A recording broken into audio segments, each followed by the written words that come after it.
Hi, how are you today? Hi there, I'm doing well. Thanks for asking. How about you?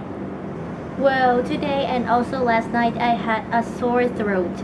Well, I'm not sure if I have got COVID-19 again or it's just a cold or I just have a sore throat. I'm sorry to hear that. Sore throats can be uncomfortable. Have you experienced any other symptoms like fever or cough? Sometimes it can be hard to tell the difference between COVID-19, a cold, or just a sore throat without. No, I've only got sore throat. Well, it might only just be a sore throat. Or but I don't know. My mom have got a cold, so I must have gotten it from her too. That makes sense. If your mom has a cold, it's possible. Just try to rest. Have you tried to soothe your throat? Well, I've only drank mid-temperature water, but today I'm not here to talk about sore throat or any of those, because today I want to talk about the differences between electric piano and wooden piano. Well, I'm not here to compare which one is better or worse, but it's just that I'm going to tell you some of my experiences with electric piano and wooden piano. Sure, I'd love to hear about your experiences with both types of pianos. An electric piano.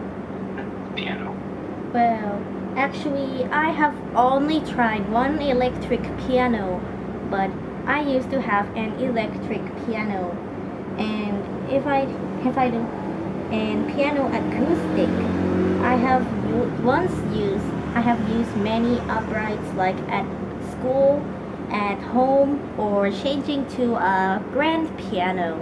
Interesting. How did you find the transition from electric to acoustic pianos, like uprights and grand pianos?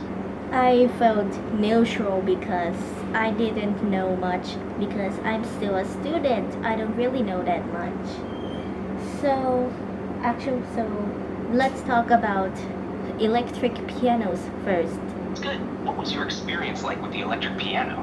So I used to have a small one, and the key was they were made to be like an actual wooden piano, but they only did have not even half, but but only a tiny bit of what an actual piano can do.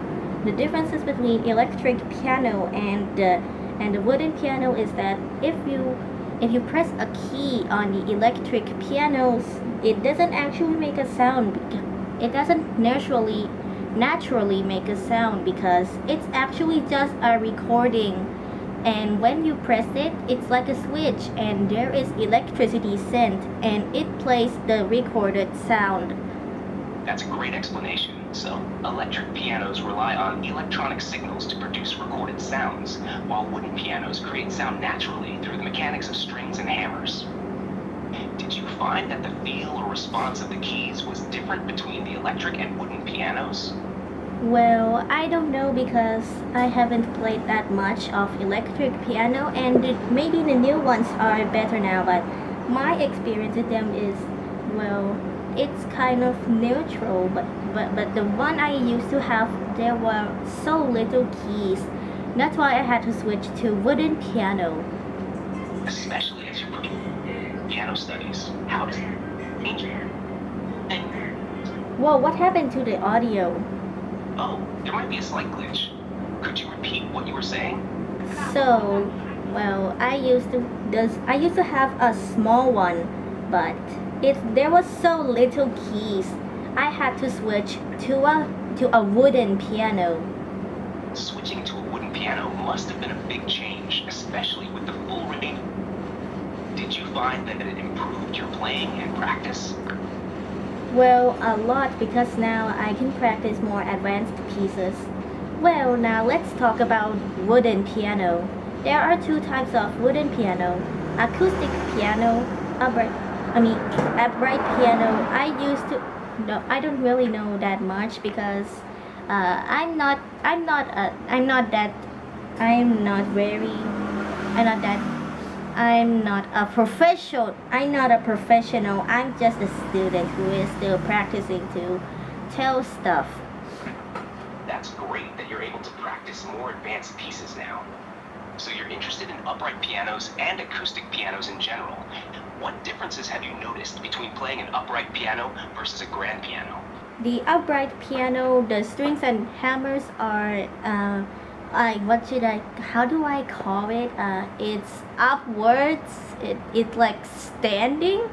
I don't know whatever to call it, but it's like standing in a wooden box. I don't really know how to describe it because I don't really know that much words. But yeah, that's why and the acoustic and those upright piano sounds can be different. One song, different players, it might sound different. Like if one might play a song and like one song, someone might play it and make it sound very relaxing, but someone else plays it and it can either sound in a different way. It's all up to the player's skill and how the player and the sounds that the upright piano makes. I understand what you mean. Upright pianos have their strings and hammers positioned vertically inside a wooden enclosure. The sound they produce can vary based on how skilled the player is and their technique. Different players can make the same song sound quite different on an upright piano. It's all about the player's skill and how they bring out the piano's unique sound. Yup, you're right. And now I use a grand piano. So and that the strings and hammers are in a horizontal. Is that the word? I don't know, but yep, and they are, and there isn't that much enclosure. That's why the sound is much more louder. And yes, I have played a grand piano myself. If you play a note very loudly, it's very loud. Yes, exactly. Have their strings and hammers arranged horizontally, and they don't have as much enclosure around them compared to upright pianos. That's why grand pianos can produce a louder and more resonant sound, especially when playing on a grand piano compared to one. Well, yes. Well, and if I can compare upright to the grand piano, I'm not saying which one is better, but the upright piano you can play the upright piano 7 notes per second, while the grand piano is 14 seconds.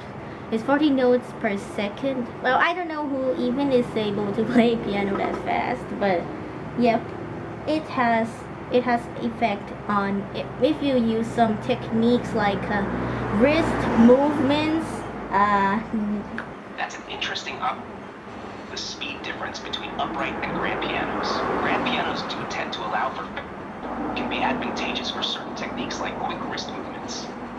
Have you been experimenting with different techniques on your grand piano?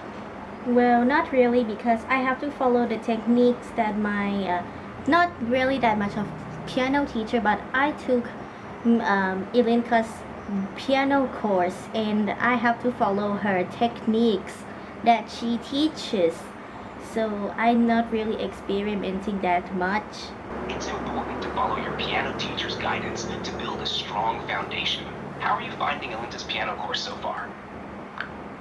Ilinka seems like a nice woman. I'm pretty sure she won't mind. It's okay. It's understandable to have different preferences in teaching styles. It sounds like Ilinka's lessons might focus more on verbal instruction rather than demonstrating on. Everyone learns differently, so it's good to find what works best for you. How do you usually practice piano outside of lessons? Well, it's all in the piano practice hours, so I don't really know. And also, her name is pronounced like Ilinka. And yep, thanks for being my conversation partner today. Oh, and please help me my English because I didn't even know the word vertical existed. You're welcome. I'm glad we can chat about pianos and everything else. Your English is good, and it's great that you're learning new words like vertical. Keep practicing, and if you ever want to chat more or have questions, feel free to reach out. Take care. I really hope there is not going to be a controversy or a drama after I after I talk about all this stuff. But yep, thanks and bye. See ya later. You're welcome. Don't worry about controversies or drama. Feel free to chat anytime. Take care and bye.